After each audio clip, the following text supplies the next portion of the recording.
ध्याये नित्यं महेशं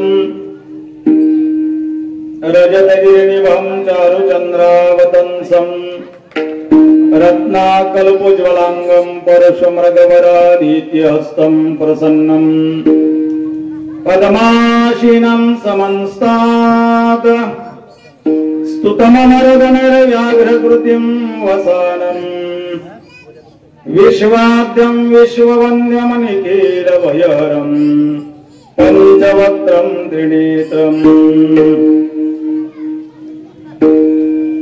ध्यायेद्याजानवाहं धृतशरधनुष्यं बद्धपद्मासनस्थं पीतं वासवसानं नवकमलदलस्पर्धिनेत्रं प्रसन्नं वामाङ्कारुडसीतामुखकमलमिलल्लोचनं निरदावम् नानालङ्कारदीप्तं ददतमुरुजटामण्डलं रामचन्द्रं समचरणसरोजं सान्द्रनीलाम्बुदाभं जगन्निहितपाणिं मण्डनं मण्डनानाम् तरुणतुलसीमाला कन्धरं कञ्जनेत्रं सदैवलहासं विठ्ठलं चिन्तयामि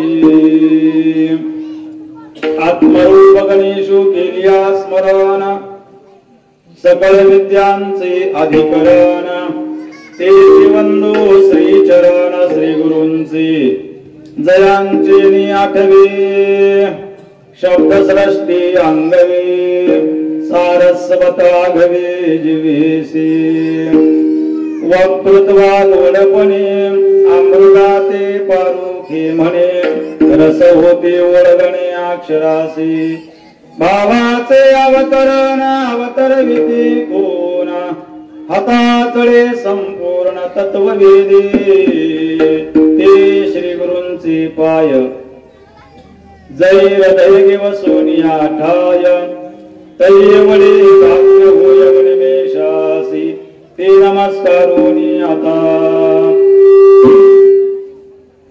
आदिनाथं च मत्स्येन्द्रं गोरक्षं गहिनीं ततः निवृत्तिं ज्ञानदेवं च देवाश्वरामणे नमः अखण्डानन्दरूपाय संविज्ञानप्रदायिने भवद्ध्वान्तदिनेशाय गुण्डाख्य गुरवे नमः हरिं गुण्डागुरुं चैव नारायण गुरुं तथा महीपतिं च दुण्डाख्य भानुदास गुरुं नमः पांडुरंगाकरु प्रथम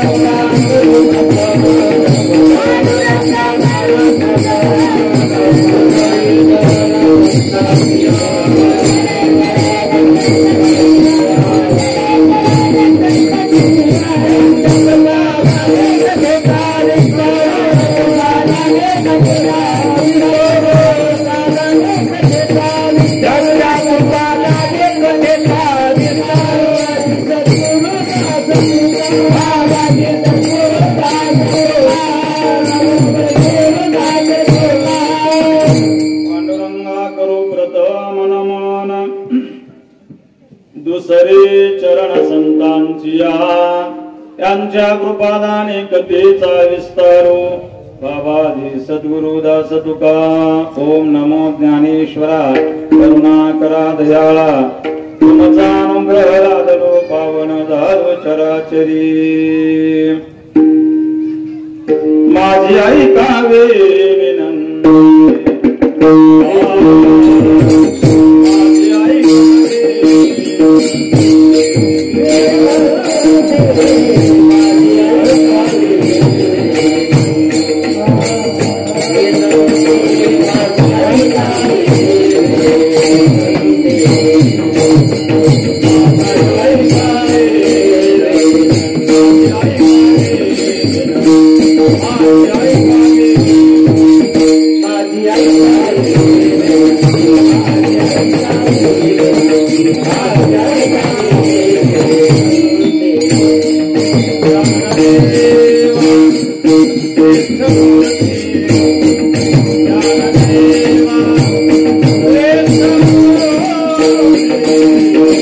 Thank you.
माझी ऐकावी विनंती ज्ञानदेवा श्रेष्ठ मूर्ती तुम्ही वै सोनी अंतरी मज जागवा निर्धारी तुम्ही सत्ताधारी प्रपंच करावा बोहरी तुम्ही वै सोनी अंतरी मज जागवा निर्धारी श्रेष्ठ ज्ञानदेवा एका जनार्दनी आठवा तुम्ही वै सोनी अंतरी मज जागवा निर्धारी विठ्ठला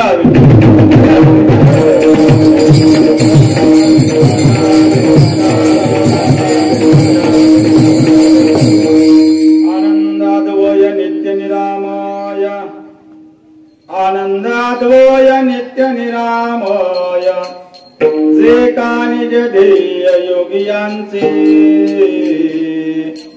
ते समचरान साजे विटेवरी पाभिमाते विठ्ठल रूप पुराणासी वाड श्रुती नेनती पार ते झाले साकार पुंडलिका ते समचरण साजिरे विटेवरी पहादे मातिरे विठ्ठल रूप तुका म्हणे जाते सनकाधिक ध्यात तुका म्हणे जाते सनकाधिक ध्यात ते आमोचे कुलदैवत पांडुरंग ते समचरण साजिरे विटेवरी पहादे मातिरे विठ्ठल रूप विठ्ठल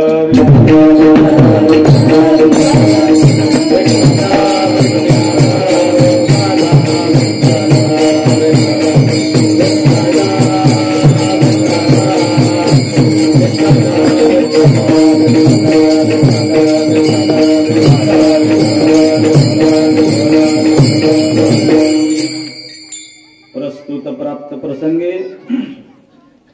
चालू असलेला अखंड हरिनाम सप्ताह मौजे देगाव वर्ष 28वे या उत्साहातील नामसप्ताहातील आजच्या पहिल्याच दिवसाची सेवा संयोजकाच्या वतीनं माझ्याकडे आलेली आहे। यथामती यथावकाश आपल्या प्राप्त वेळेमध्ये अभंगाचं यथामती चिंतन करण्याचा आपण प्रयत्न करणार आहोत। तुम्ही म्हणाला असाल दरवर्षी महाराज शेवटच्या दिवशी असतात काल्याला, आज पहिल्या वर्षी या वर्षी पहिल्यांदा आले। काही संयोजकाचं जे नियोजन असतं त्या नियोजनामध्ये ज्या घटना घडतात त्या सर्वांनी स्वीकाराव्या लागत असतात आणि सप्ताह हा एक भव्यदिव्य प्रमाणातला सप्ताह आहे। देगावचा सप्ताह म्हणजे भागातला प्रसिद्ध सप्ताह अशी सगळीकडे प्रचलित रूढ पडलेली आहे, माहिती झालेल्या लोकांना। हे होण्यासाठी 28 वर्ष गेले, हे चालूच 28वे वर्ष। पण तुमच्या गावाचं सप्ताहाचं नाव खूप चांगल्या पद्धतीनं गावोगाव घेतलं जातं। त्याचं कारण आहे या उत्सवामध्ये कीर्तन करणारे जे कीर्तनकार असतात, वक्ते जे असतात ते दर्जेदार असतात, अभ्यासू कीर्तनकार असतात। अलीकडच्या काही वर्षांमध्ये बरेच संस्थेतले विद्यार्थी गुणीजन कीर्तनकार महाराष्ट्रभर ज्यांचं नाव आहे असे विद्वान कीर्तनकार आपण इथं आणतो। सगळ्यांना वेगवेगळ्या प्रकारचं ज्ञान ऐकायला मिळेल असा प्रयत्न संयोजकाच्या वतीनं नेहमी केला जातो। या गोष्टीची कल्पना अंतःकरणामध्ये ठेवून पहिल्या दिवसाचं कीर्तन आहे, माझ्यावर काही कीर्तनातल्या असंख्य जबाबदाऱ्या असतात पहिल्या दिवसाच्या, त्या सगळ्या गोष्टीला थोडा न्याय देत आपण अभंगाचं चिंतन करणार आहोत। सेवेला घेतलेला अभंग विश्ववंदे विश्वसंत संत श्रेष्ठ जगद्गुरु श्री तुकाराम महाराज यांचा असून या अभंगाच्या द्वारा विश्ववंद्य श्री तुकोबराया आपलं उपास्य आपलं आराध्य त्या आराध्याचं उपास्याचं ज्ञानरूप स्वरूप या ठिकाणी मानतात। विठ्ठल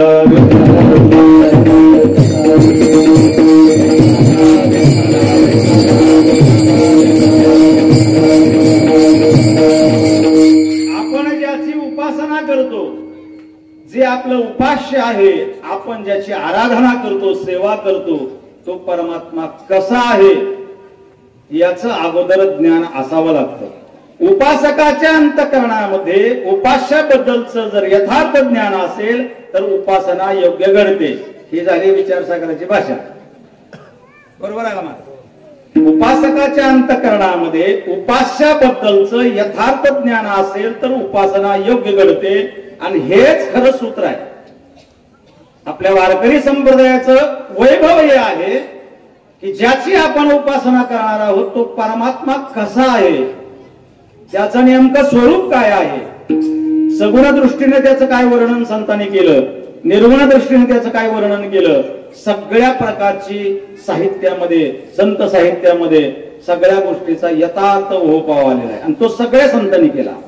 विश्वमावली ज्ञानोबरायांनी परमात्म्याचं निर्गुण जितकं वर्णन केलं तितकं सगुणही केलं, आणि शेवटी ज्ञानोबराला म्हणावं लागलं, तुझं सगुण म्हणू की निर्गुण, सगुण निर्गुण एको गोविंद रे।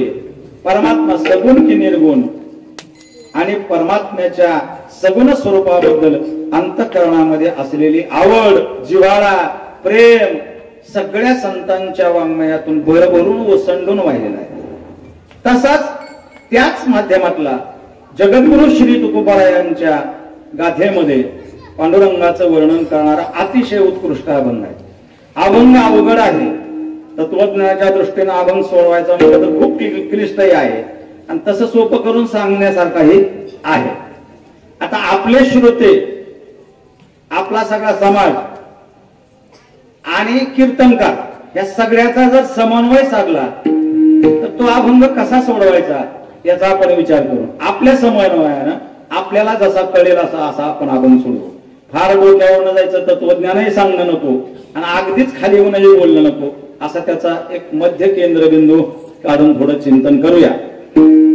विशेष गोष्ट आहे महाराज, या उत्सवामध्ये मी मगाशी दुपारी बोलून गेलो, रामायण हा या गावाचा अत्यंत आवडीचा विषय। प्रत्येकाला काहीतरी आवड असते महाराज, प्रत्येकाची काहीतरी आवड असते, तसं या गावाचा आवडीचा विषय रामायण। पण जरा पहिला दिवस होता, श्रोत्यांची अनुपस्थिती होती, त्याला इतरही काही कारण होती असतात।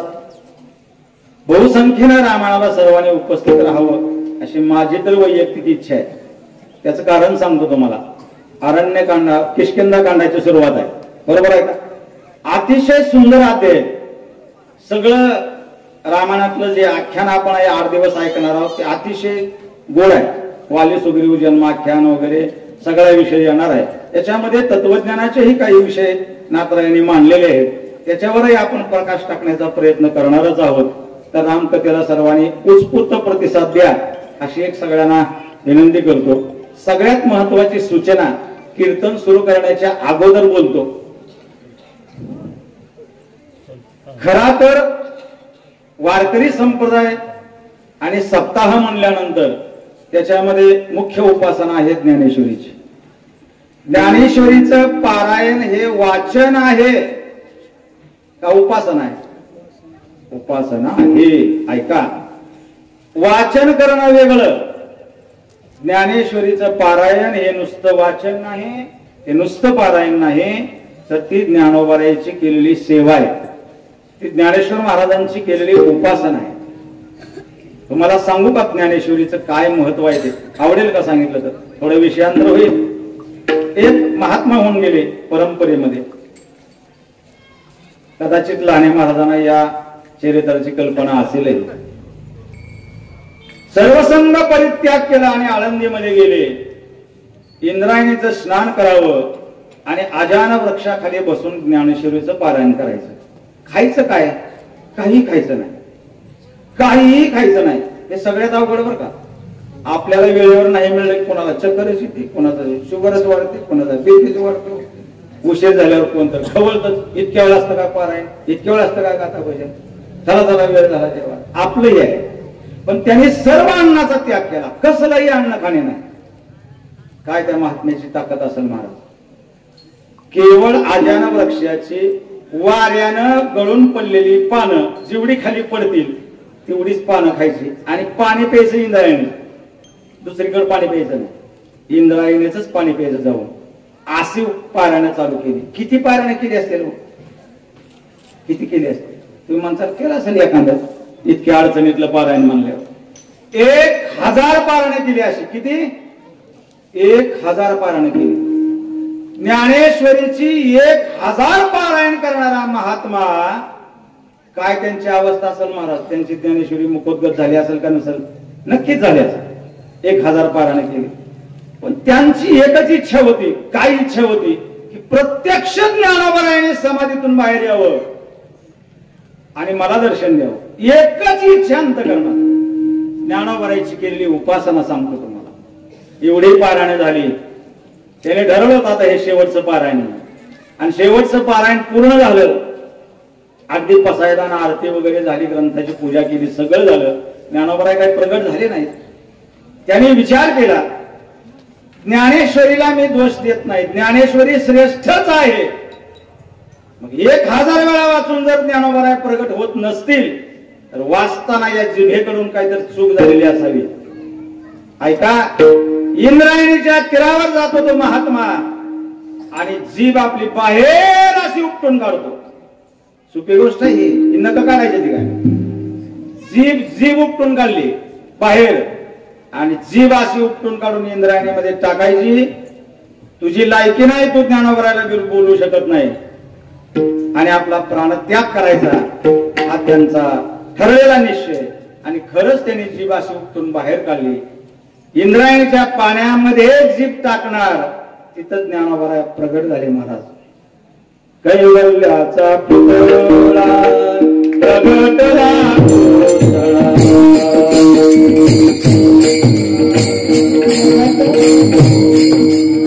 चैतन्याचा निवाळा ज्ञानोबा,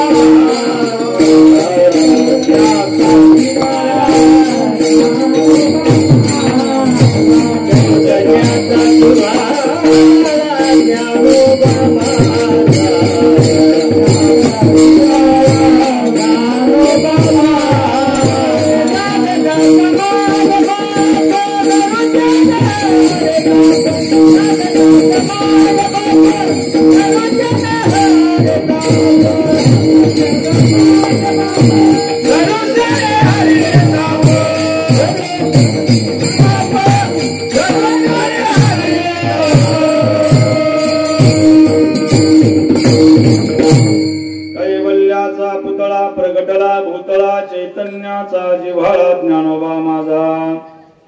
खूप गोड आहे त्याचं द्रुपद. साधकांचा मायबाप, ते मायबाप आहेत ज्ञानोबराय. का ज्ञानोबराय येणार नाहीत महाराज. ज्ञानेश्वर महाराज प्रगट झाले आणि ज्ञानोबरायाने आपल्या योग सामर्थ्याच्या द्वारा त्या महात्म्याची जीभ परत बसवून दिली, जशी आहे तशी. ते योग्यानं करता येतं. हे तुम्हाला समजण्याकरता तुम्ही नवनाथ वाचा. त्यात कसं चौरंगनाथाचं कसं केलं, कुठं काय काय केलं ते आहे, आणि ते ज्ञानोबराला सहज शक्य आहे. ज्याने हे सगळं केलं त्या महात्म्याचं नाव आहे देवनाथ. काय नाव आहे त्यांचं, देवनाथ. आणि त्या देवनाथ महाराजांना प्रत्यक्ष ज्ञानोबरायाने अनुग्रह दिला, आणि काहीच दिलं नाही महाराज ज्ञानोबरायाने. माऊली म्हणले तू काहीच करू नको, फक्त ज्ञानेश्वरीचं पारायण कर. ज्ञानेश्वरी पारायण त्यांच्याबद्दल वर्णन केलेलं आहे महाराज. चूडामणी महाराजांनी अभंग लिहिलाय देवनाथ महाराजाबद्दल. ज्ञानेश्वरी पारायण हेच ज्यांचे अनुष्ठान. काही केलं नाही आयुष्यात महाराज, फक्त एकमेव आपला प्राण श्वास प्रश्वास सगळं फक्त ज्ञानेश्वरी. काय ते ज्ञानेश्वरी महाराज त्यांच्या जीवनामध्ये प्रत्यक्ष ज्ञानोबराया प्रगट होऊन दर्शन देतात, कृपा करतात. किती तुम्हाला ज्ञानेश्वरीचं महत्व सांगू महाराज. साधी नाही ज्ञानेश्वरी. ज्ञानेश्वरीची अक्षर आपल्या मुखातून जाणं हे आपल्या कितीतरी जन्माचं परमभाग्य आहे महाराज. वाचा शुद्ध होण्याकरता, हा देह पवित्र होण्याकरता, आपल्या अंतःकरणामध्ये ज्ञानाचा प्रकाश होण्याकरता, कधी ना कधी परमात्म्याची कृपा होण्याकरता, कधी ना कधी ज्ञानोबराय म्हणतील, आज ना उद्या अनंत दिवसानं म्हणतील की हा माझा ज्ञानेश्वरीचा वाचक आहे. ही ज्ञानोबरायची थाप आपल्या अंतःकरणावर पडली पाहिजे. मी तुम्हाला आत्ताच सांगितलं की 1000 पारायण होईपर्यंत ज्ञानोबरायाने दर्शन दिलं. तुम्ही पहिल्याच सप्त्यात कसं काय संकल्प करताल महाराज, मला ज्ञानोबा काय भेटायला म्हणून. वाचा ज्ञानेश्वरी, अखंड वाचा. आणि मी तुम्हाला चॅलेंज देऊन सांगतो, तुम्ही ज्ञानेश्वरी वाचायला सुरुवात करा. रोज तुम्ही ज्ञानेश्वरी वाचा. तुमच्या जीवनात काय बदल होतात ते मला सांगा म्हणा. काय जीवन रहस्यमय आनंदमय होतंय. आणि त्या ज्ञानेश्वरीचं पारायण आपण गेली 28 वर्ष झाली इथं करतोय.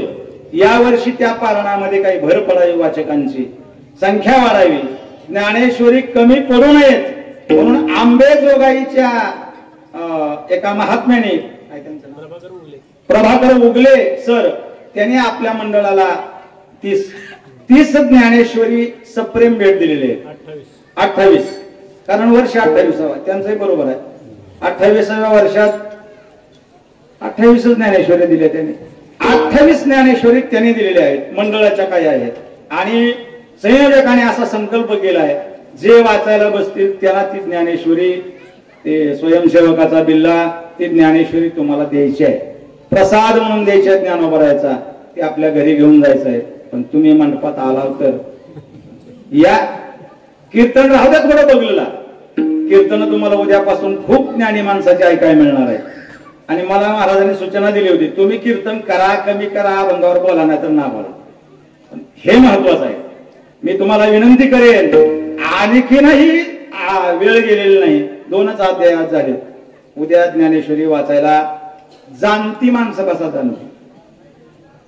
आम्ही दिल नाही काय म्हणले, आमचं पोरग जाते. पोरग काय करते, ती ज्ञानेश्वरी उघडी ती नाही, ह्याला चिमटा घे, त्याची वड मधनच उठून पळती, आम्हाला व्यत्यय करते.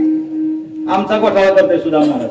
लय बारकी लेकर काय त्या उपयोगीची नाही ती ज्ञानेश्वरी पारायणाला. जाणत्या लोकांनी ज्ञानेश्वरी पारायणाला बसा. माता भगिनी, महिला वर्ग बसा, पुरुष मंडळी बसा, कॉलेजची मुलं बसा. अरे कॉलेजच्या मुलांनी जरूर बसा. तुमच्या जीवनाचं कल्याण होणारी चौकट तिथं आहे, सुरुवात ती आहे. मी म्हणतो वयस्कर माणसानं आपलं जीवन आता समर्पित केले, वानप्रस्थाकडे गेले. पण जे तारुण्याच्या उंबरठ्यावर आहेत, जे या संसार सागरामध्ये प्रवेश करणार आहेत, त्यांनी अगोदर ज्ञानेश्वरी वाचा. जीवनामध्ये आमूलाग्र बदल झाल्याशिवाय राहणार नाही. जास्तीत जास्त संख्येनं उद्यापासून तुम्ही ज्ञानेश्वरी करता हजर राहायचं आहे, अशी तुम्हाला सर्वांना मंडळाच्या वतीनं मी एक विनंती करतो. आणि अशी ती विनंती आहे की ज्या विनंतीमध्ये तुमचं कल्याण सांगितलेलं आहे. नाहीतरी आमचं पारायण चालूच आहे, त्याला काही प्रश्नच नाही. दुपारी गाथा भजन आहे, हरिपाठ आहे. ही सुंदर सुंदर अशा प्रकारची मुलं आलेले आहेत.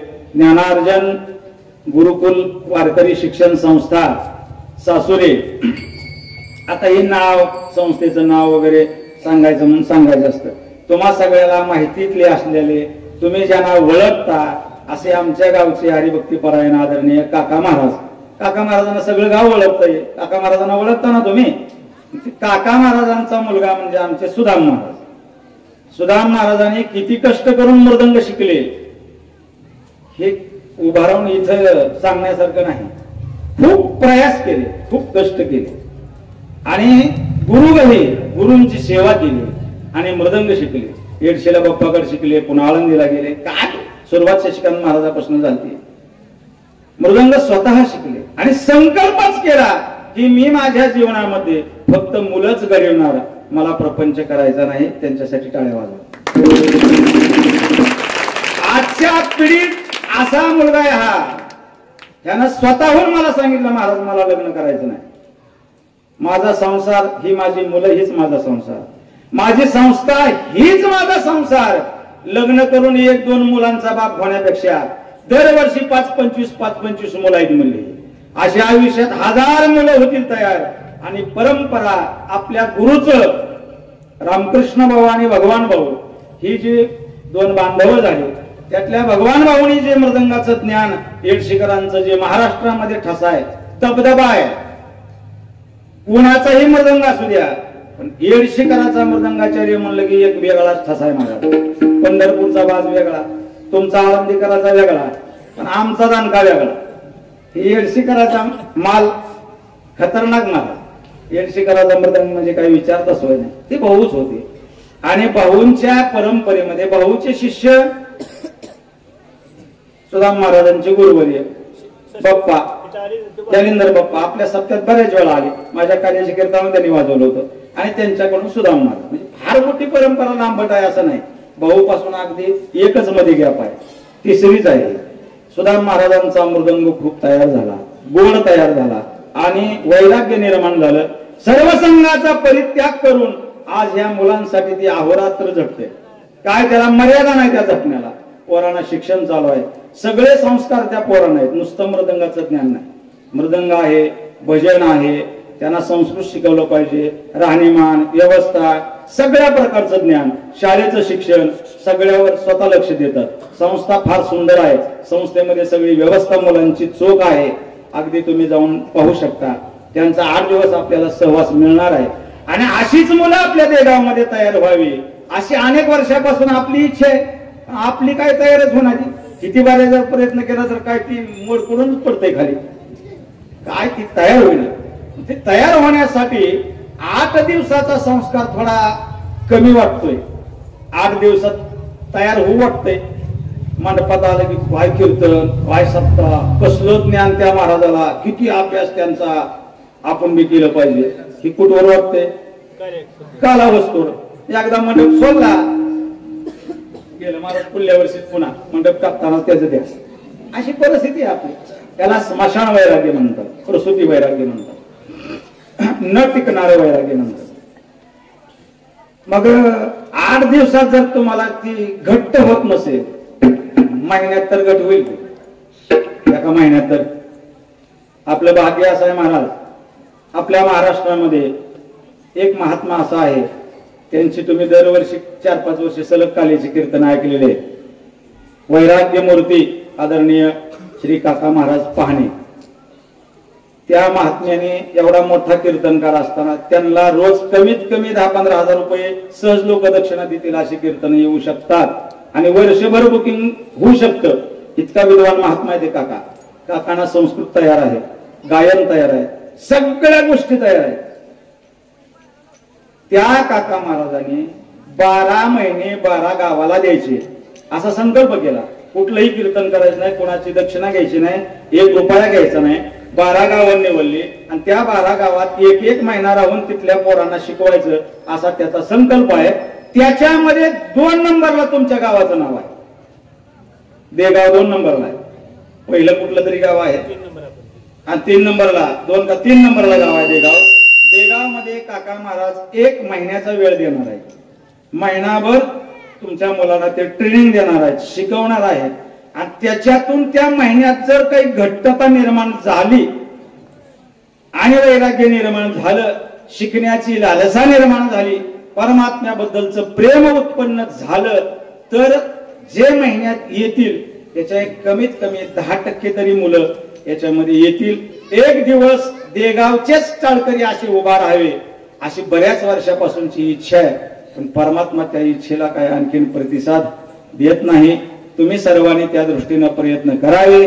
त्या शिबिरामध्ये आपण सहभाग घ्यावा आणि शिबिरामध्ये जाण्याची आवड निर्माण होण्यासाठी इथं 8 दिवस यावं.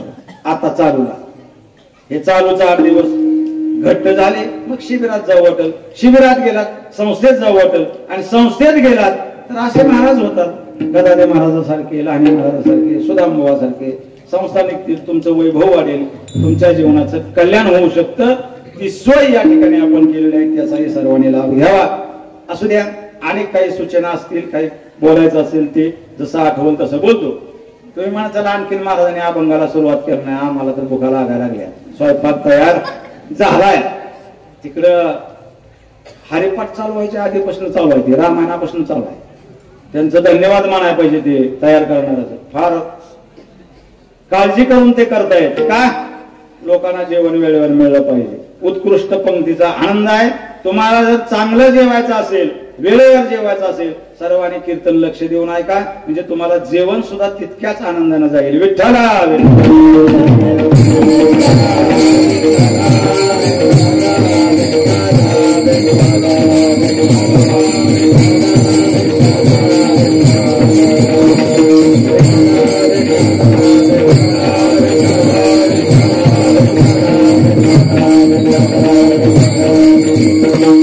जगद्गुरु श्री तुकाराम महाराज आपल्या उपास्य देवतेबद्दल अतिशय आदराने प्रेमाने भगवान परमात्म्याचं वर्णन करतात, जे सर्व संतांनी केलेलं आहे. तुकोबारायचे अनेक अभंग देवाचं वर्णन करणारे आहेत महाराज. त्यातला हा एक अभंग आहे. या अभंगामध्ये जगद्गुरु तुकोबाराया परमात्म्याचं स्वरूप वर्णन करतात. फार सुंदर अभंग आहे. काय आहे, देवाचं वर्णन करत असताना दोन पद्धतीने वर्णन आलेलं आहे. एक तटस्थ लक्षण आणि स्वरूप लक्षण. तटस्थ लक्षण हे केव्हा असतं केव्हा नसतं, पण स्वरूप लक्षण हे कायम असतं. जे कायम असतं ते स्वरूप लक्षण आणि जे कार्यापुरतं असतं त्याला तटस्थ लक्षण म्हणावं. विठ्ठला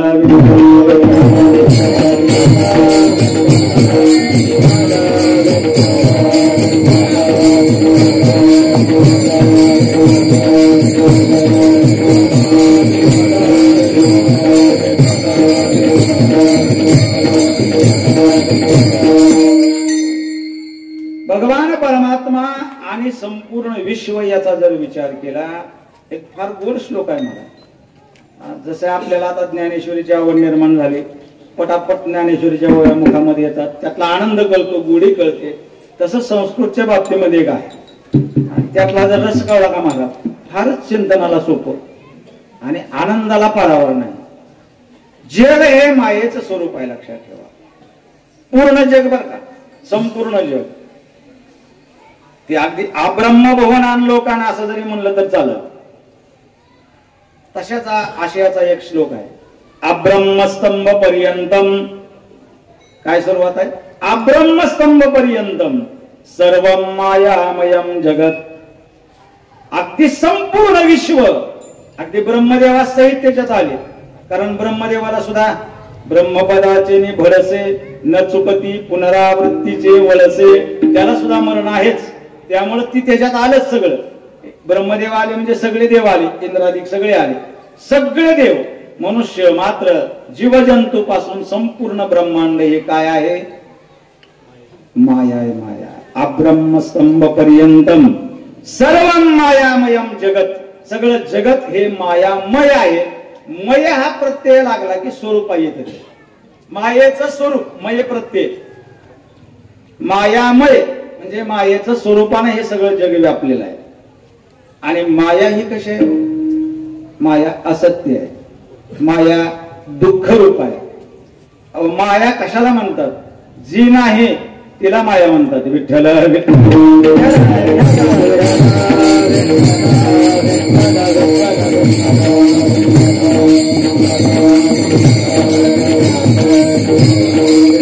ब्रह्मा आणि माया याचा चिंतनातला फरक करत असताना महाराजांनी एक प्रमाण दिलेलं आहे बघा. माया तेची ब्रह्म, ब्रह्म तेची माया, अंगाने छाया तया परी. आपलं स्वतःच शरीर आणि आपली शरीराची पडलेली सावली हे जसं असावं तसं माया आणि ब्रह्म त्याच परमात्म्यापासून उत्पन्न झाली आणि त्याच परमात्म्याला झाकाळून टाकते. ज्ञानोबा गोड उदाहरण देतात मला. काढा 7वा अध्याय.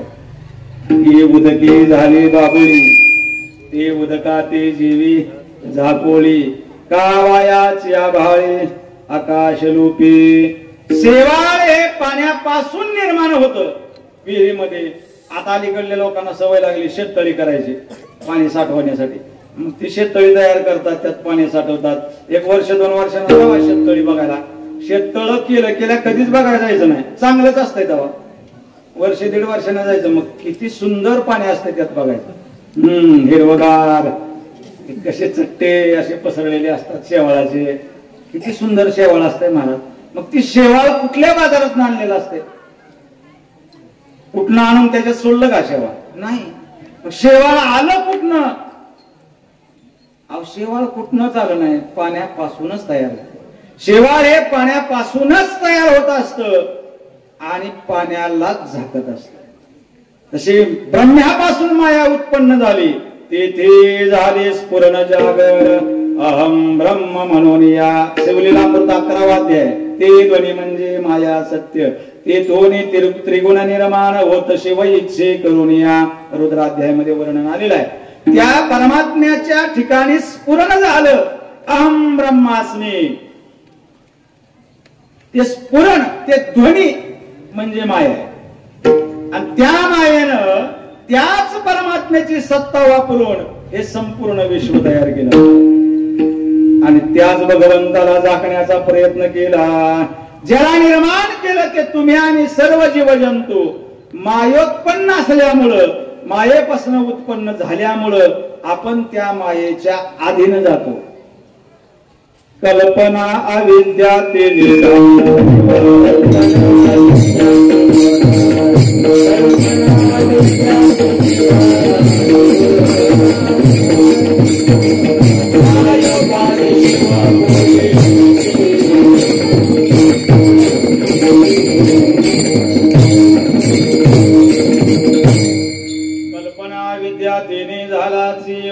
नाथ महाराज हरिपाठामध्ये वर्णन करतात. मायोपाधी शिव बोली जेती, आणि जे मूळ शिव तत्व आहे ते निखिळ निरंजन स्वच्छ सुंदर ब्रह्म आहे महाराज. त्याच्या ठिकाणी बाद नाही. पण ते सुद्धा ज्यावेळेस सगुण अवताराला येतं, सत्वावस्थेत ब्रह्म विष्णू रूपाने येतं, रज अवस्थेत ब्रह्मदेवाच्या रूपाने येतं आणि तम अवस्थेमध्ये रुद्राच्या रूपाने येतं. ऐका त्याचंही वर्णन. 3 गुण निर्माण झाले, सत्व, रज आणि तम. त्या 3 गुणाचे 3 देव झाले. सत्वर गुणाचे झाले भगवान विष्णू, सत्वांशे निर्मिला पितवसन, रजांशे सृष्टीकर्ता द्रुहीन, तमांशे रुद्र परिपूर्ण सर्ग स्थित्यंत करविता. सत्वगुणाचे भगवान विष्णू निर्माण झाले. त्याने सृष्टीचं सृजन केलं, पालन केलं, या विश्वाचं भरण पोषण केलं. विश्वंभर म्हणती माझी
विश्वाते म्हणून या.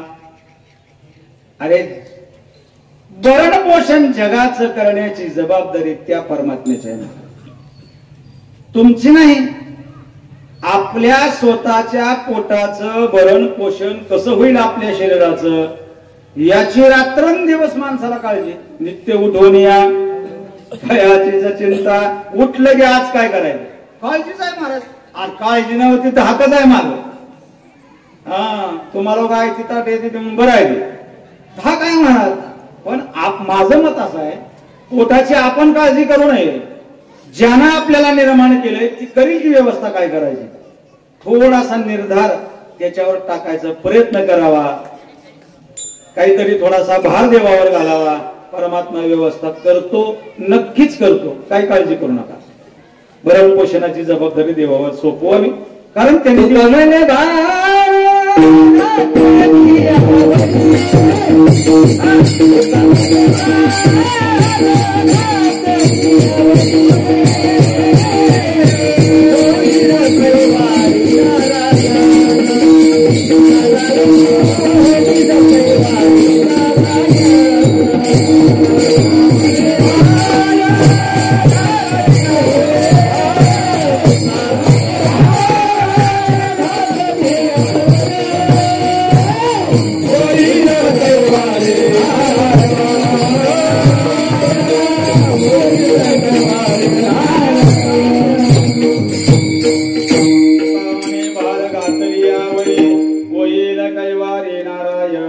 परमात्मा कैवारी होतो. पण तुम्ही त्याच्यावर भार घातला तर, तुम्हाला जर वाटत असेल मी माझं खंबीर आहे, ती म्हणते बघ तुझ्या तुला वाटत असेल माझं कोणतरी माझ्याकडे येईल, माझी व्यवस्था करेल. देव म्हणते बघ त्याचीच वाट. सगळ्यांकडे पाहिलं महाराज, सगळ्याकडे पाहिलं. असं विषयाने विषय लांबत असतात, बटीला बट लागत असते. सगळ्यांकडे पाहिलं. भीष्म होते, द्रोण होते, धृतराष्ट्र होते, कृपाचार्यासारखे महात्मे होते. सगळी सभा गच्च भरलेली होती. सगळ्याकडे अतिशय आर्त भावनेनं द्रौपदी सगळ्याकडे पाहत होती. सगळ्या जगाचा काळ एक एक आहे असे 5 पती तिला होते, तेही बसलेले होते. आणि त्या सभेमध्ये तिची लज्जा रक्षणाची जबाबदारी कोणच स्वीकारायला तयार नव्हतं. सगळ्याकडे आर्त भावनेनं ती पाहत होती. द्रौपदीचं द्यावं सोडून तिकडे लागली भांडणं. कुणाची? नवरा बायकोची. आपल्याच घरी नवरा बायकोची भांडणं असते ते असं नाही. तिथं भांडणं लागली वैकुंठात. लक्ष्मी माता खावळा लागल्या देवाला. बाय म्हणले तुम्ही का बडा म्हणले. त्या द्रौपदीला माझी बहीण म्हणून रात्रंदिवस त्या द्रौपदीची काळजी करता. तिची अवस्था काय चालली, तुम्ही इथं निवांत. तुम्ही का बसा, तुम्हाला यातलं काय कळणार नाही.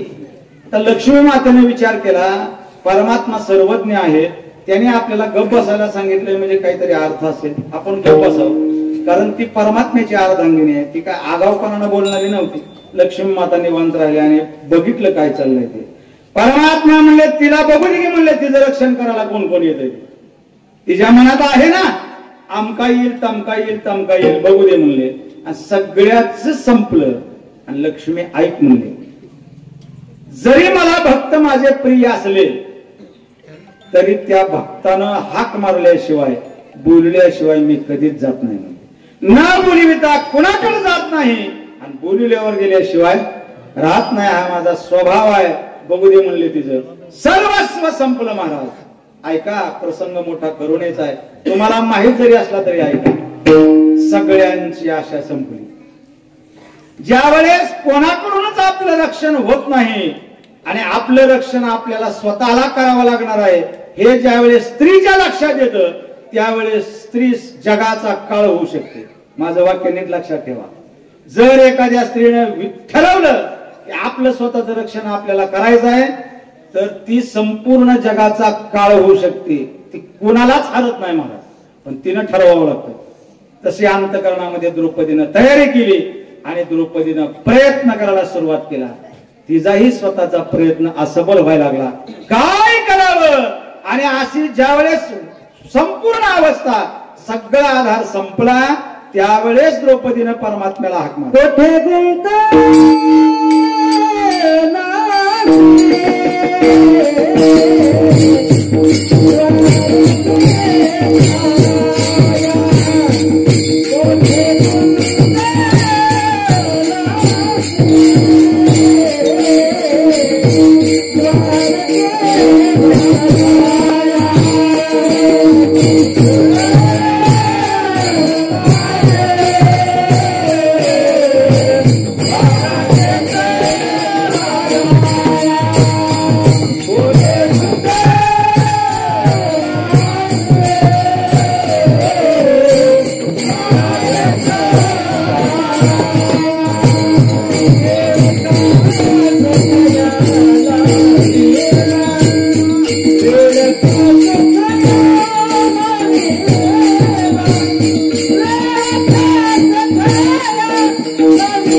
आरतू तो आरतीचे निव्याजे जिज्ञासू जाणावया चिडागी भजे तिजे तिने इच्छिजे काय अर्थसिद्धी. हा कोण म्हणलं तुम्ही म्हणलं महाराज म्हणले तिजे तिने इच्छिजे अर्थसिद्धी मग चौथीची ठाई काहीच करणे नाही.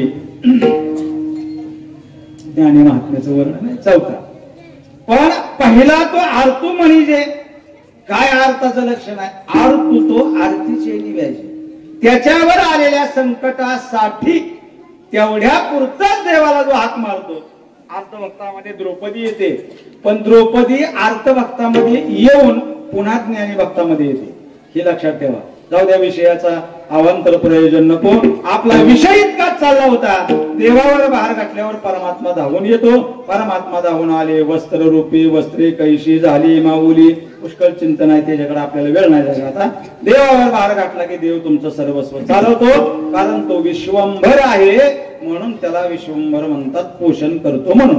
ब्रह्मदेव सृष्टी उत्पन्न करतात. तो सृजित आहे. हे पालिते आहेत. आणि रुद्र ही देवता संहारक देवता आहे. ऐका माणसाला सगळंच गोड वाटतं पण मरण म्हणल्यावरच का वाईट वाटत. त्याच्याविषयीचं ज्ञानच नाही लोकांना. मरण ही गोष्ट अतिशय वाईट आहे असा आपला समज झाला. पण तुम्हाला मी खरं सांगतो मरणम शरीरी मरणम प्रकृती ही शरीरीनाम. मरण ही शरीराची प्रकृती आहे लक्षात ठेवा. कालिदासाचं वाक्य आहे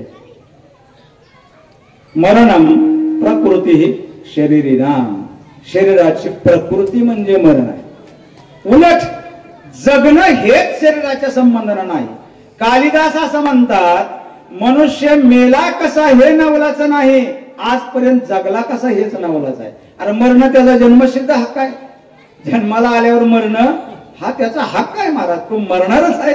मरण ही वाईट प्रक्रिया नाहीच. पण आपल्याला मरण आगा मरहा बोलू न साहती वरी मेलियावरी तरी रडती अशी आपली स्थिती आहे. मृत्यूची देवता भगवान शिवशंकर आहे. आणि मृत्यूच्या क्षणाला जर तुम्ही परमात्म्याचे उपासक असाल तर भगवान शिव परमात्मा स्वतः त्याच्या कानामध्ये तारक मंत्राचा उपदेश करतात आणि त्याचा उद्धार करतात. ही काशीमध्ये घडणारी प्रक्रिया आहे. असू द्या. असा तो परमात्मा ब्रह्म विष्णू महेशाच्या रूपाने येतो त्यावेळेस त्याला सगुण साकार देव म्हणायचं. ऐका माझं काय चाललंय चिंतन. त्याला कसला देव म्हणतात. सगुण साकार. पुष्कळ परमात्म्याचं चिंतन आहे महाराज. देव कसा आहे. देव निर्गुण आहे. निर्गुण निराकार आहे. देव सगुण आहे. देव सगुण साकार आहे.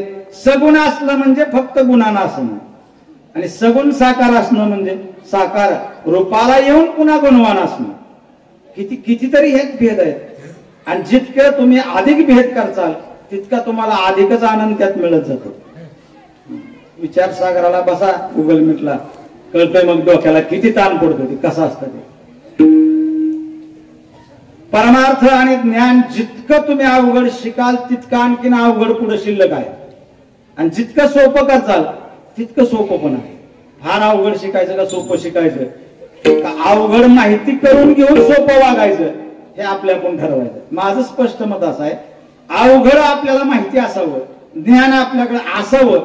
असलेलं ज्ञान सोप्या भाषेत सांगावं. फार अवघड सांगू नये कारण ते लोकांना नित्याचा विषय नसतो.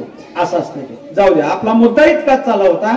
असा सगुण साकार झालेला परमात्मा त्याला शास्त्रीय परिभाषेमध्ये ईश्वर म्हणतात. ईश्वरत्व शबलत्व हे त्याची अवस्था आहे. आणि मूळ ब्रह्म काय आहे. मूळ ब्रह्म आहे महाराज. त्याच्या ठिकाणी कसल्याही प्रकारचं चिंतन नाही. त्याला कसला आकार नाही. त्याला कसलं रूप नाही. कसलं काही नाही. रंग नाही रूप नाही नाही वर्ण छाया निराकार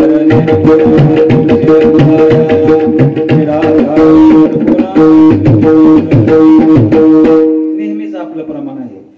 परमात्म्याला रंग नाही रूप नाही नामरूप संबंधो जाती क्रिया भेदो हा आकाराशीची प्रवादो वस्तूशी नाही. आणि वस्तू हे फक्त ब्रह्म्याला म्हणलं जातं. ब्रह्म्याच्या ठिकाणी ह्या गोष्टी नाहीत महाराज. मग ते ब्रह्म असं असलेलं आणि ते ब्रह्म आमची उपासना कशी होऊ शकतं?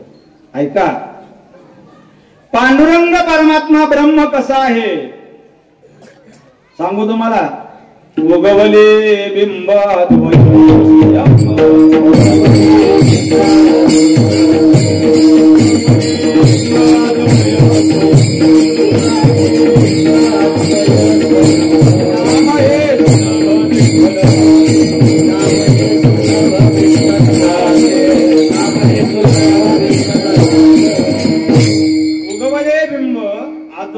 स्वयंभ नाम हे सुलभ विठ्ठलराज. हेच प्रमाण मी आधी का घेतलं असेल? हे निवृत्तीनाथांचं प्रमाण आहे आणि आपल्या सगळ्यांचं वैभव म्हणजे निवृत्तीनाथ महाराज आहेत. ते गुरुस्थानी आहेत. मग ज्ञानोबा बोलतात तसंच बोलतात सगळं. सत्य ज्ञानानंद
किती महाराज काय निघाले आता?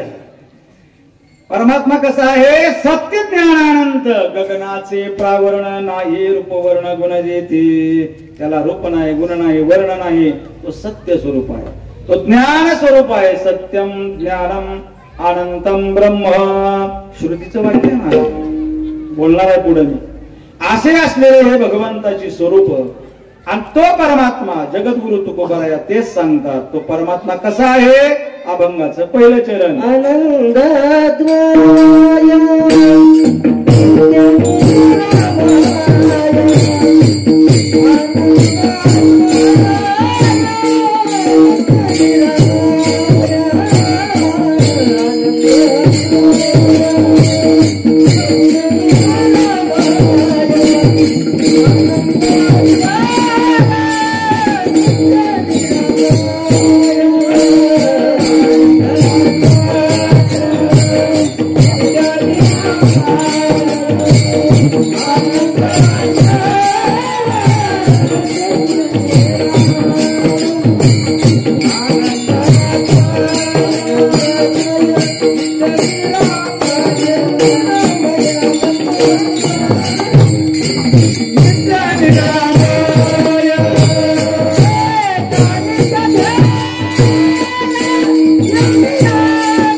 नित्य निरामय परमात्मा आनंद स्वरूप आहे महाराज.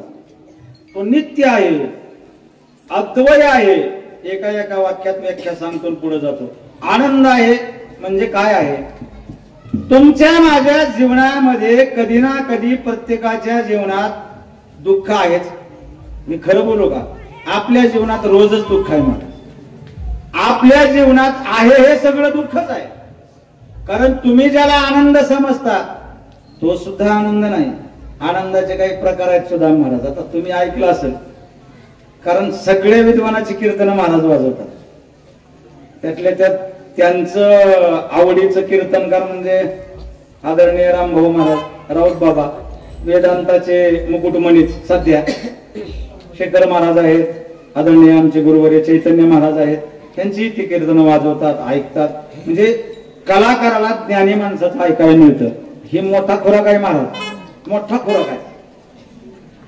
तुम्ही आनंद माणसाच्या मुखातून ऐकलं असेल. माझी सरळ साधी आडाणी सोपी भाषा सांगतो. तुमचं माझं रोजचं जीवन सगळं झोपेतनं जाग झाल्यापासून पुन्हा झोपेपर्यंत आणि पुन्हा झोपेतनं उठेपर्यंत म्हणजे जन्मल्यापासून मरेपर्यंत आपलं सगळं जीवन दुःखाचंच आहे. आपल्यात आनंद हे नावाची गोष्टच नाही. म्हणाला असं कुठं असतं काय महाराज? अहो आम्ही आनंदी आहो, आमचं सगळं चांगलं आहे. तुम्ही ज्याला आनंद समजता तो आनंद नाही. पुष्कळ आनंदाचं चिंतन आहे महाराज. दृढिष्ठो बलिष्ठो असं वर्णन केलंय बरं का त्या श्लोकामध्ये. मनुष्य निरोगी असला पाहिजे, बलवान असला पाहिजे, तरुण असला पाहिजे, रूपवान असला पाहिजे आणि सर्व समुद्र वलयांकित पृथ्वीचा सम्राट राजा असला पाहिजे. त्याला जो आनंद प्राप्त होतो त्याला म्हणतात स मानुषानंद. हा त्याला माणसाचा आनंद म्हणतात. त्यात काय काय आलं? रोगिष्ट नसावा, निरोगी असावा, बलवान असावा, तरुण असावा, रूपवान असावा, सुंदर असावा, सत्ताधीश असावा. त्याला जो आनंद होतो त्याला म्हणतात मानुषानंद. आणि त्या मानुषानंदाच्या 1000 पट 100 पटीनं ज्यावेळेस आनंद निर्माण होतो, मानुष्यानंद झाल्यानंतर मग अजानज देवाचा आनंद आहे. त्याच्या 100 पटीनं गंधर्वाचा आनंद आहे. त्याच्या 100 पटीनं इंद्रादिक देवाचा आनंद आहे, स्वर्गातले इतर देव. आणि त्या देवाच्या 100 पट आनंद ज्यावेळेस व्हावा तो आहे इंद्राचा आनंद. इंद्राच्या 100 पट आनंद व्हावा तो बृहस्पतीचा आनंद आहे.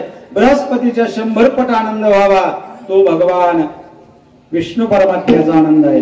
विष्णूच्या 100 पट श्रेष्ठ आनंद व्हावा तो भगवान शंकराचा आनंद आहे. आणि शंकराच्या 100 पटीनं श्रेष्ठ आनंद व्हावा तो जगदंबेचा आनंद आहे. आणि त्याच्या 100 पट आनंद जावा त्यावेळेस एको ब्रह्मानंद. असं ब्रह्मकर्मामध्ये चिंतन आहे. आनंदाचे प्रकार पुष्कळ सांगितले. आनंद काय सोपी गोष्ट नाही. मग त्या आनंदाच्या प्राप्ती करता काय निर्माण व्हावं लागतं? ज्ञानोबांनी एकाच वाक्यात सांगितलं, ते विषय वैराग्य आत्मलाभाचे भाग्य येणे ब्रह्मानंदा योग्य जीवभूती. त्या ब्रह्मानंदाला जर प्राप्त व्हायचं असेल, त्या भगवंताच्या आनंद रूपाला प्राप्त व्हायचं असेल तर हे सगळं त्याग करावं लागतं. परमात्मा आनंद रूप आहे महाराज. आनंदाचा तो संपूर्ण अशा प्रकारचा कंद आहे. म्हणून तुकोबाराला म्हणावं लागलं, त्याच आनंदाच्या डोहामध्ये आम्ही बुडतो. आनंदाचे डोही आनंद तरंग, आनंदाची अंग आनंदाची. असा संसार दुःख रूप आहे आणि परमात्मा आनंद रूप आहे. दुसरं लक्षण सांगितलं अद्वय. देव अद्वय आहे. अद्वय कशाला म्हणतात? ज्याच्यासारखं पुन्हा दुसरं कोणच नाही त्याला अद्वय म्हणतात. देवासारखं दुसरं कोण आहे नाही म्हणा. उदंड पाहिले उदंड ऐकिले उदंड वर्णिले क्षेत्र महिने. उदंड वर्णिले क्षेत्र महिने.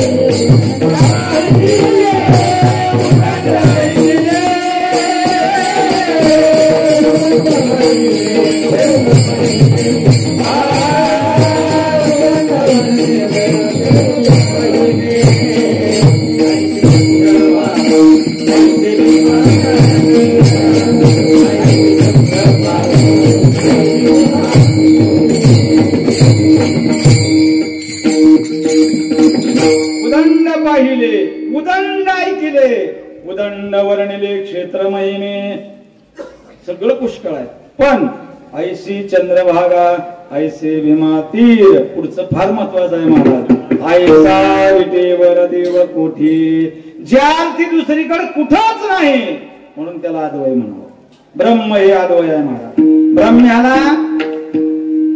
व्यापकता असते आणि जे व्यापक असतं तेच अद्वय असतं तुम्ही आम्ही व्यापक नाहीत तुम्हा आम्हाला फार मोठ्या मर्यादा आहेत महाराज देश काल वस्तू परिच्छिन्न परमात्मा आहे तुम्हाला मला देश काळाचं बंधन आहे हे सगळे उगती कसं आहे जन्मलेल्या लेकराला खडी साखर दिल्याने व्हायला लागला ताई पण नाही इलाज आहे त्याला देश काल वस्तू परिच्छिन्न एक देव आहे तुम्ही आम्ही देश काल परिच्छिन्न नाही आता तुम्ही देगावात आहात कीर्तनाच्या मंडपात आहात तुम्ही तुमच्या घरी आहात का बोला तुम्ही या मंडपात आहेत म्हणजे तुमच्या घरी आहात का नाही मंडपात आहात म्हणजे मंडपातच आहात पण परमात्मा मंडपातही आहे त्याच्याही घरी आहे आपल्याही घरी आहे नव सगळ्यांच्याच घरी आहे सगळ्या त्रिभुवनामध्ये तो व्यापक आहे देश काल वस्तूचं त्याला बंधन नाही बर तुम्ही आम्ही आज आहोत तुम्ही आम्ही आता आहोत 2070 साली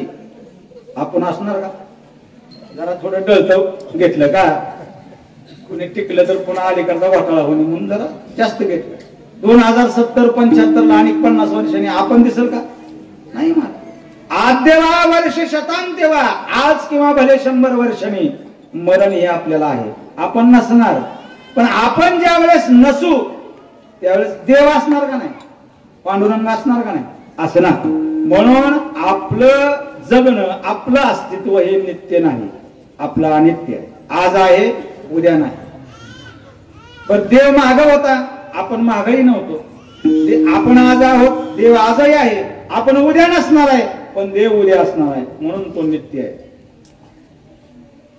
आनंद अद्वय नित्य निरामय निरामय म्हणजे कसल्याही प्रकारचा उपद्व्याप उपाधी रहित असा ब्रह्म आहे तुमच्या माझ्या ठिकाणी उपाधी असते मग असा तो असलेला पांडुरंग परमात्मा कुठं आहे त्याचं चिंतन महाराजांनी केलेलं आहे सर्वजण आनंदाने भजन करा थोड्या वेळामध्ये आपलं चिंतन पूर्ण करू विठोबा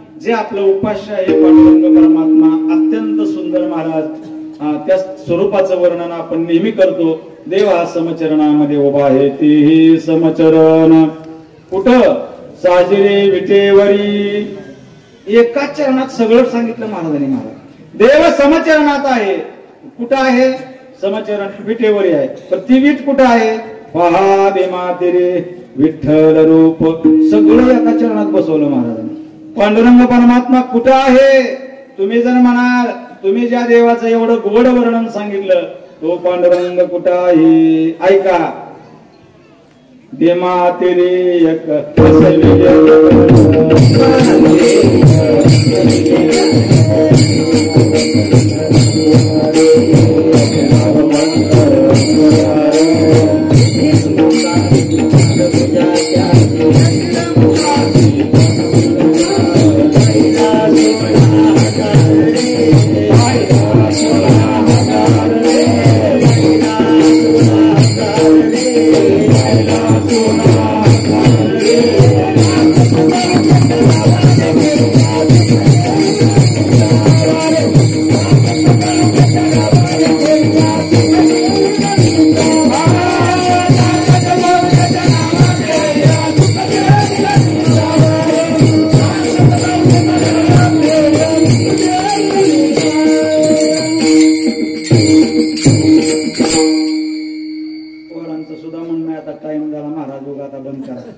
म्हणून ती नाचना ती बरोबर आहे देमातिरी कवसविले नगर त्याचे नाव पंढरपूर रे तेथील मोकासी 4 उजात्यासी बाईला 16,000 रे नाचत जाऊ त्याच्या गावा खेळिया सुख देईल विसावारे पुष्कळ प्रमाणात महाराज गोड वेगवेगळ्या प्रकारे संतांनी सांगितलं जंबुया द्वीपा माझे एक पंढरपूर गाव पंढरपूर हे जंबूद्वीपामध्ये गाव कोणी भीमातीराचं वर्णन करतय कोणी जंबूद्वीपाचं वर्णन करतय कोणी त्याला पाटील म्हणतय आहे का नाही विठू पाटील त्याचे नाव गाव त्याला पाटील म्हणलेला आहे पंढरपूरचा तो पाटील आहे महाराज असा वैभव संपन्न परमात्मा पंढरी क्षेत्रामध्ये समचरणामध्ये उभा देवाचे चरण प्रत्येक अवतारात सम नाहीत आपण नेहमी चिंतन करतो राम अवतारामध्ये परमात्मा उभा राहिले माहेश्वरी ठाणामध्ये उभा राहिले एक पाय पुढं एक पाय पाठीमागं हातामध्ये ते दिव्य धनुष्य काय रामाचं स्वरूप महाराज किती किती गोड चिंतन लोकाभिरामम रणरंगरीरम राजीवनेत्रम रघुवंशनाथम कारुण्यरूपं करुणाकरंतम श्रीरामचंद्रं शरणं गोड चिंतन रामरायाचं केलेलं आहे रामरक्षेमध्ये बुद्धगौशिक ऋषीने केलेलं वर्णन आहे गोड अशा प्रकारचं रामरायाचं स्वरूप पण समचरणात नाही भगवान कृष्ण परमात्मा उभा राहिले समपायामध्ये आहेत का नाहीत महाराज देवाचं चिंतन पुन्हा वेगळं त्रिभंगा देवडा ठाण मांडोनिया माई कल्पद्रुमात तळी वेणू वाजवितो आहे किंवा देवडा चरणी वाजवितो वेणू गोपिकार म्हणो स्वामी माझा देखीला गे माये यमुनेच्या तीरे हात खांद्यावरी राधिकेच्या हे भगवान श्रीकृष्णाचं वर्णन सांगितलं तसंच पंढरी क्षेत्रामध्ये परमात्मा उभा कसा आहे कसा आहे समचरण दृष्टी विटेवरी साजिरी किंवा समपाय करकटी उभा तटी भिवरेच्या समपायामध्ये परमात्मा आहे तो गुणाला आला महाराज दुपारी महाराजांनी एक प्रमाण दिलं होतं मला गुणाला विटेवरी पण कसा आला पितांबर धारे सुंदर जो पितांबर धारण करून आला आणि सुंदर अवस्थेमध्ये आला सुंदर अवस्थेमध्ये अत्यंत रूपवानो फार गोड ते स्वरूप अत्यंत सुंदर श्रोते श्रवण कीजे सादर सावळे तनो सुकुमाकार कुंकुमाकार पादपद्मे सरळ सुंदर नाशिक जेथे पवनाशी झाले सुख गंड स्थळीची तेजाधिक लखलखीत दोई वादी आता काय ती काय होय पंढरपूरचा निळा हो पंढरपुरीचा निळा विठो लावण्याचा पुतळा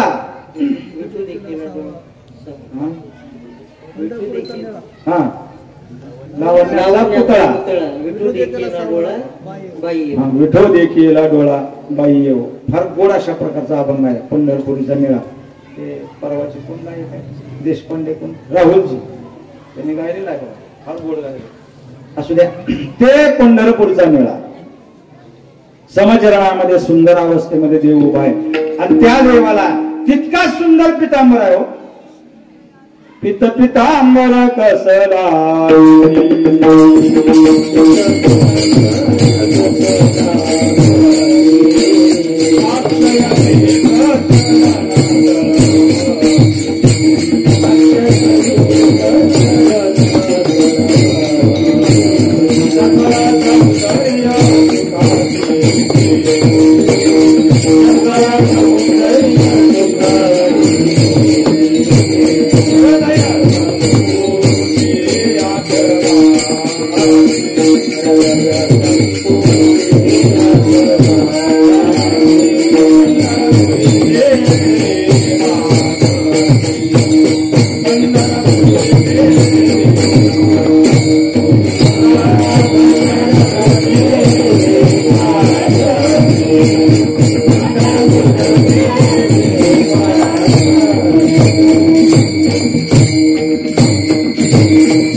पितांबर कैसा गगनी धडकला गरुडावरी वैसोने माझा कैवारी आला महात्म्याने वर्णन केलं देव अत्यंत सुंदर महाराज भक्ताला तो सुंदर वाटतो फार आवडीचा फार आवडीचा. हो, राम बरवा कृष्ण बरवा सुंदर बरवा बायानो, सुंदर बरवा बायानो बायानो, गोपाळ बरवा गोविंद बरवा. महात्म्याने वर्णन केलं महाराज. परमात्मा गोड आहे, बरवा आहे, सुंदर आहे, त्याची कांती वेगळी आहे महाराज, त्याचं शरीर वेगळं आहे, तुमच्या आमच्यासारखं नाही. तुम्ही देवाला नित्य पहा, पांडुरंगाचं नित्य ध्यान करा. तुमच्या हृदयामध्ये तुमच्या डोळ्यामध्ये परमात्मा, डोळे बंद केल्या केल्या परमात्मा पुढे उभा झाला पाहिजे. विठोबा म्हणल्याबरोबर देव पुढे प्रकट झाला पाहिजे. पण ते म्हणताना जरा बेंबीपासून म्हणलं पाहिजे. हा विठ्ठल विठ्ठल ज्या ठेवला का विठ्ठल विठ्ठल विठ्ठल. अरे हे काय मध्ये असलं नाही. देवाचं जप जास्त वेळ करण्यापेक्षा थोडाच वेळ करायचा, पण आपल्या अंतःकरणातून खरंच सगळ्या जगाला, पूर्ण जगाला विसरून देवाला एकदाच हाक मारा, लगेच तुम्हाला दिसतं. माझं वाक्य नीट ऐका बरं का. तुम्ही जगाला विसरा, नव्हे देहतादात्म्य भाव विसरा आणि अंतःकरणातून परमात्म्याला आळवा. विठोबा म्हणल्याबरोबर तो प्रगट झाला पाहिजे. हे अनुभव आहेत लोकांचे, अनुभव आहे. परमात्मा प्रगट होतो महाराज, तो तुमच्या नित्य हृदयात आहे, नित्य जवळ आहे. अत्यंत सुंदर देव, देवाच्या स्वरूपाकडे पहा. काशीमध्ये आम्ही एका महात्म्याला भेटायला गेलो. काका महाराज होते बरोबर, आपले कुमार महाराज होते, जवळगावचे एक जण होतं बापू सुतार म्हणून. आम्ही दोघं चौघ आपलं गेलो आणि अनंत वेगळ्या प्रकारची थोडीशी चर्चा झाली. आणि त्या महात्म्याला महाराजांनी सहज प्रश्न विचारला, थोडं योगाचं काय आम्हाला मार्गदर्शन करा. ते म्हणले तुम्हाला योग येतो का, तुम्हाला काही त्यातलं कळतं का. नाही म्हणले आम्ही ते पुस्तकात अजिबात करू नका. तुम्ही योगाचं ज्ञान जरूर करून घ्या, पण दररोज एकदा तरी पांडुरंगाला पाहून करा. हे मुकुंद काकाचं वाक्य आहे. सगुण उपासना सोडू नका, सगुणी भजता निर्गुणी पावलो सगुणी भजता. सगुणाच्याच भजनाने निर्गुणाची प्राप्ती होते, म्हणून सगुण महत्वाचा आहे. त्या सगुण परमात्म्याचं वर्णन पुराणाने भरभरून केलं महाराज.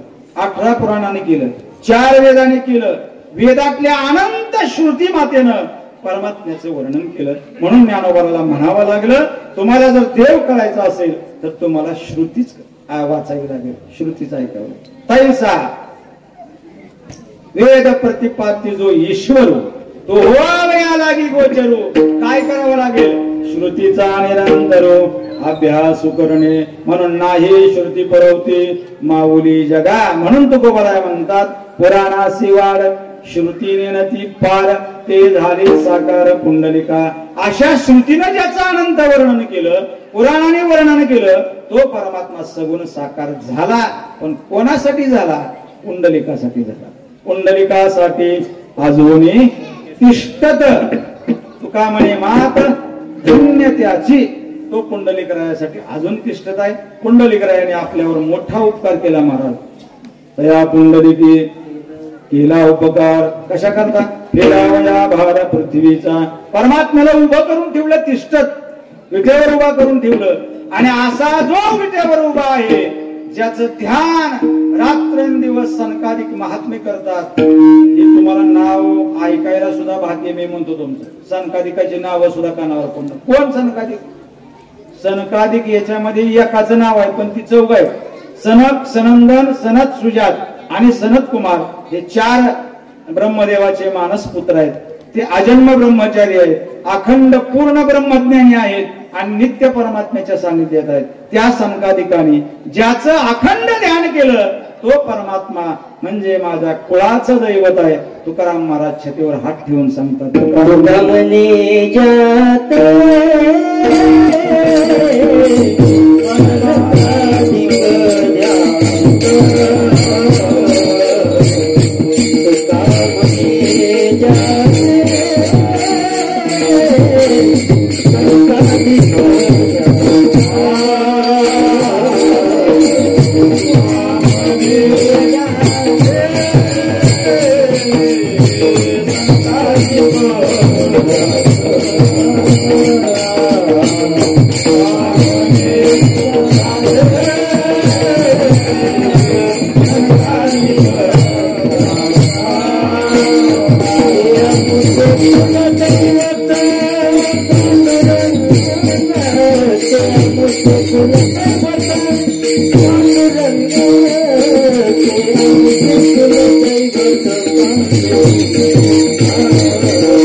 परमात्म्याच्या स्वरूपाला यथार्थ जाणणारे जे भगवत भक्त आहेत ते ज्याचं अखंड ध्यान करतात. तुका म्हणे ज्याचे सनकाधिक ध्यान, ज्या परमात्म्याला सनकाधिक ध्यान करतात तोच परमात्मा श्री विठ्ठल, तोच पांडुरंग मायबाप माझं कुलदैवत आहे.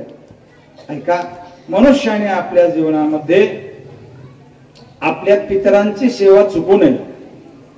पितृतिथी आल्यानंतर पितरांची सेवा करावी शास्त्र सांगतो. आणि मनुष्याने आपल्या जीवनामध्ये कुलदेवतेची सेवा कधी चुकू नये.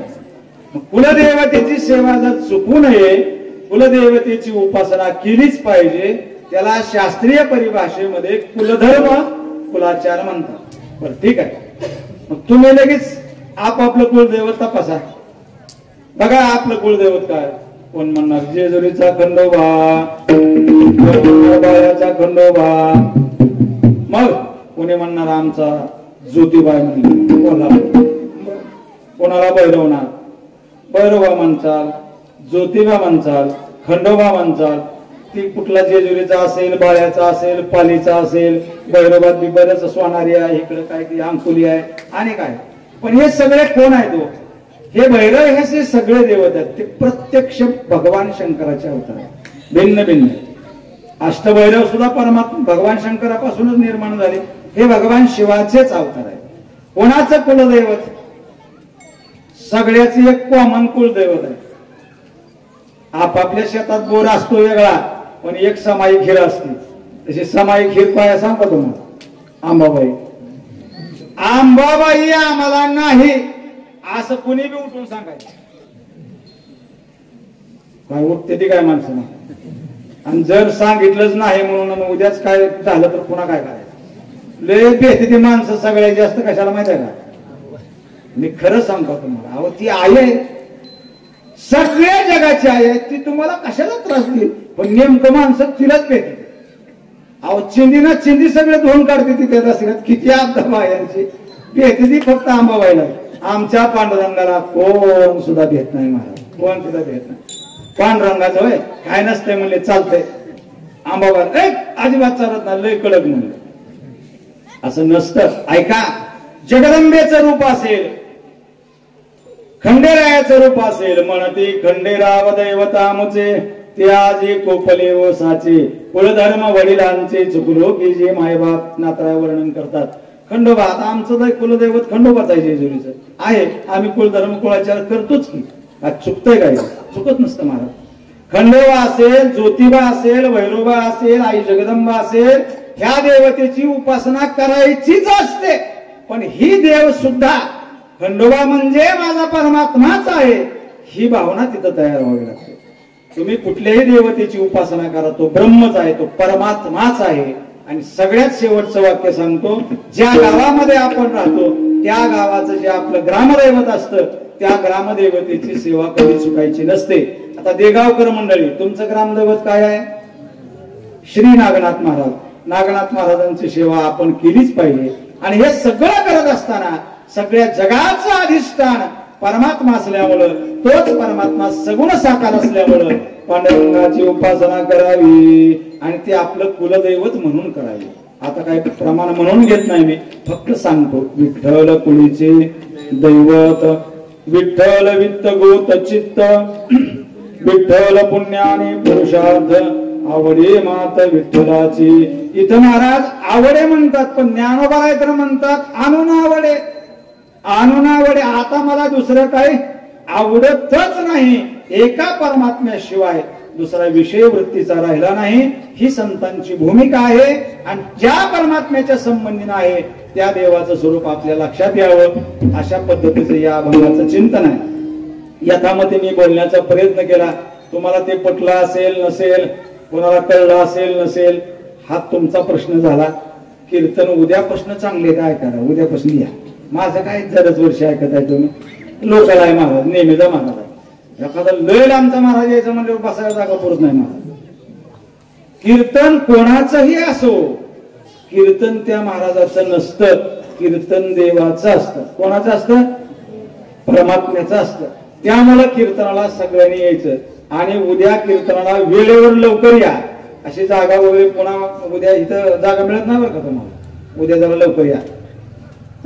रामायणाचे गायनाचार्य आदरणीय राजनजी महाराज यांचं उद्या उत्कृष्ट कीर्तन आहे. त्यांच्या कीर्तनात तुम्हाला सगळं भरपूर ऐकायला मिळणार आहे.